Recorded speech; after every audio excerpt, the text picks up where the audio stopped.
Hey guys, today's lab is awesome because it's all about fruit, and by now you know that fruit's nice and nutritious. So by now you also reckon that when we eat fruit, it's kind of a generic term for the covered seeds, right? The pericarp, which is derived from ovary. So the connection between the terms like fruit and pericarp and ovary, they're interrelated. Fruit is what we all call it at the store, right? But we're going to get a little more in-depth and personal with these fruits today. So I'm going to have you guys, again, following closely with the sketches to your best of your abilities. Again, this isn't going to turn into artwork that has to be a Monet, but what you want to do is learn these different layers of the pericarp intimately. So folks, you'll remember that the outer layer of that fruit, like we talked about in lecture, is that exocarp layer that you're going to be labeling for me today. The mesocarp layer is oftentimes the middle layer, just inside of that exocarp layer. And then finally, the innermost layer that encases the seed is the endocarp. So look to today's lab guide for the spelling on those. Collectively, that makes the pericarp. So what we're going to do is we're going to start with the simple fruits. When I'm talking about simple fruits, we mean that one flower that bears one ovary is going to make each of these collective fruit types right here. But they're different. So botanically, we're going to cover the 5 simple fruits right now. And these are what we call fleshy fruits, meaning they're mainly water. Okay, so let's start with this one over here, guys. Berries.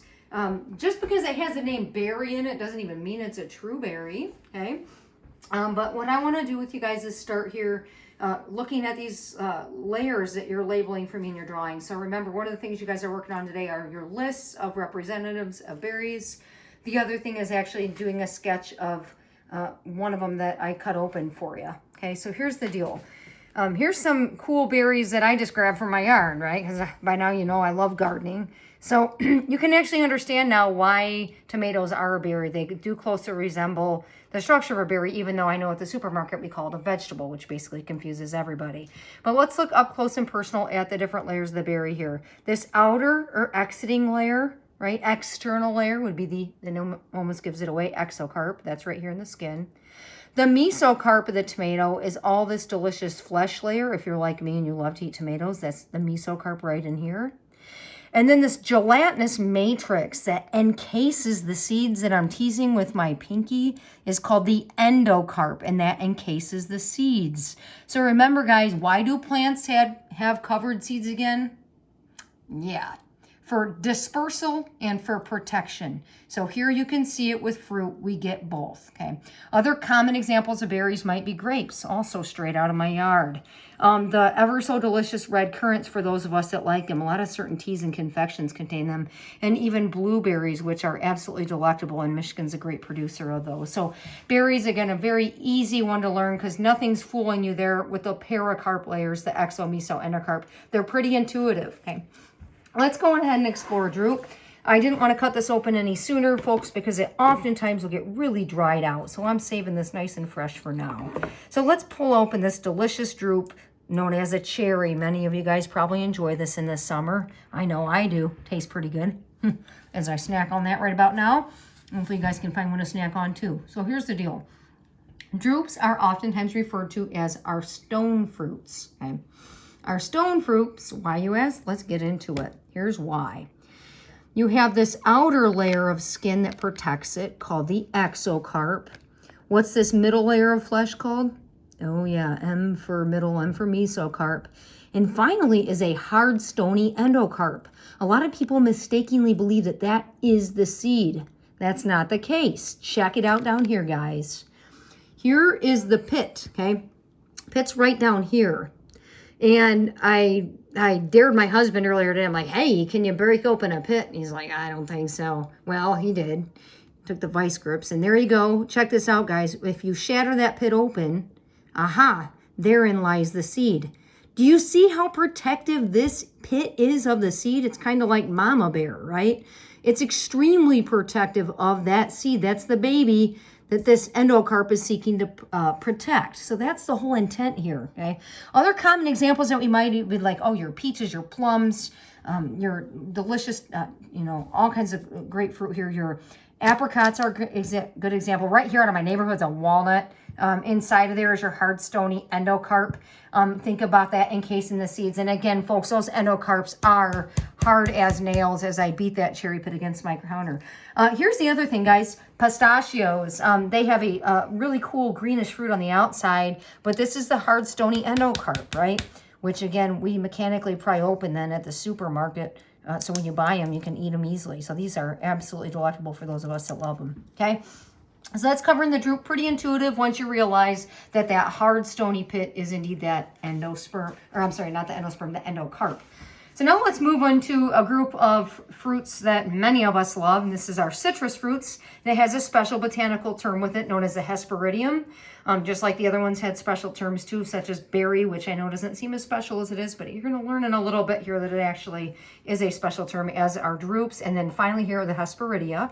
What these have is a little bit of a thick, leathery rind on the outside, impregnated with the compounds that give it lots of color, whether it's a green lime or a yellow lemon or peach-colored red grapefruit, or whatever kind of grapefruit you enjoy. So the exocarp layer here is that thick, kind of leathery rind. And the mesocarp here is not as intuitive. In fact, a lot of people get this one wrong, but check it out, folks. I'm going to stick my toothpick in it. Do you see this whitish layer just inside the rind? That's your mesocarp. And finally, that means all the delectable goodies that you and I eat, if you like to eat citrus, that are encasing that seed. This is all that delectable endocarp, collectively making your pericarp there. Same thing here in the lemon. It's a little less intuitive though, because this one has a lot smaller mesocarp. But the outer layer again is the what? Exo. This whitish layer is the mesocarp. And finally, all this layer that encases the seeds is the endocarp. And there's your seeds being protected by all that awesome fruit. Okay. Now let's move into one of my favorites in Michigan here to gather in the fall, and that's going to be our pomes. Pomes are going to be things like apples, pears, quince.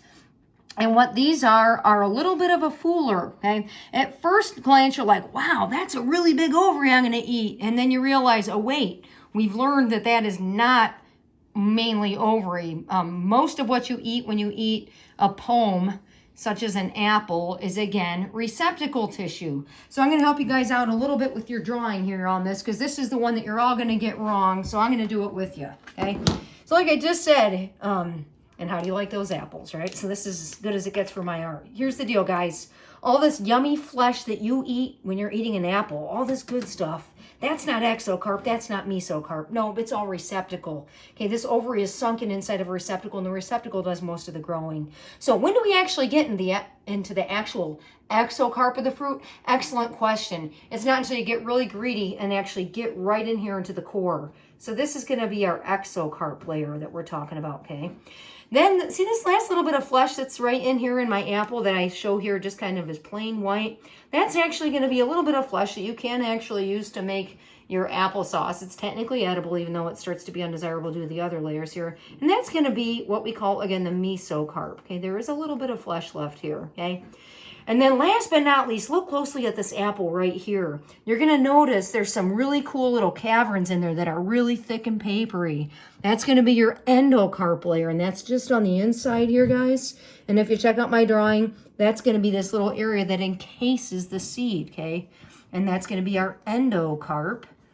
Okay, and again, these are all well-named. EX for external layer, M for middle layer, EN for encases the seed. And those three layers together, not one but two, but all three, make up that delicious pericarp of the apple. So again, these are pomes, quite a bit different than we would expect to see.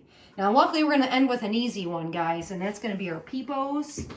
Our pepos are going to be things like watermelon, pumpkins, which you like to carve, stuff like that. The examples I got here today, guys, are going to be cucumbers and this winter squash here, okay? This winter squash is delicious. It's one of my favorites. It's the butternut squash. Straight out of my garden, just cut open for you. As you guys can imagine, what's this outer layer here, this beautiful green layer called the cucumber? Yep, that's the exocarp. All of this delicious layer that we enjoy eating when we eat it is called the mesocarp. And then finally, this area, this slight gelatinous matrix that encases the seeds, almost gives it away, is going to be you got it, that's the endocarp, right? So that, folks, sums up your sketches for just your 5 basic groups here. We sketched them and listed them as a way to intimately learn about pericarp, aka that swollen ovary that's encasing and protecting the seeds for dispersal and all that awesome protection. All right.